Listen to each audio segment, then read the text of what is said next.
আসসালামু আলাইকুম গাইস, চলে আসলাম সারিয়াকান্দি কালীতলা ঘাটে।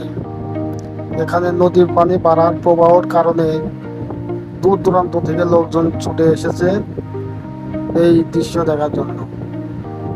দেখেন অনেক লোকজন এবং পানি খুব বেশি। এই পানি বাড়ার কারণে লোকজন ছুটে এসেছে। অবশ্য আমার এসেছি, কেননা আমি যদি না আসলাম তাহলে তো এরকম আমি তৈরি করতে পারতাম না। তাহলে দেখেন নদীর ভিতরে আমার মাছও মাথার দৃশ্য দেখা যায়, কিন্তু জাল দিয়ে মাছ মারতেছে। এখন এখানে দেখেন লোকজন ছবি তোলার জন্য পাগল হয়ে গেছে। সেখানে সব ধরনের দোকানপাট রয়েছে, বিশেষ করে স্টোর আছে। দেখেন স্টোর আছে এবং সব ধরনের দোকান আছে।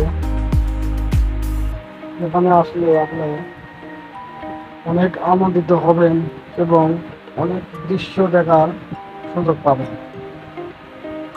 কি সুন্দর দৃশ্য! আর লোকজন সেলফি তুলতেছে, বসে আছে এবং বসার জন্য কিন্তু সুন্দর একটি ব্যবস্থা করে দেওয়া হয়েছে। এই যে দেখেন দোকান, আপনাদের দোকান রয়েছে এবং সব ধরনের খেলনা পাখি সব কিছু রয়েছে এখানে। এখানে বিকেলবেলা খুব জমজমাট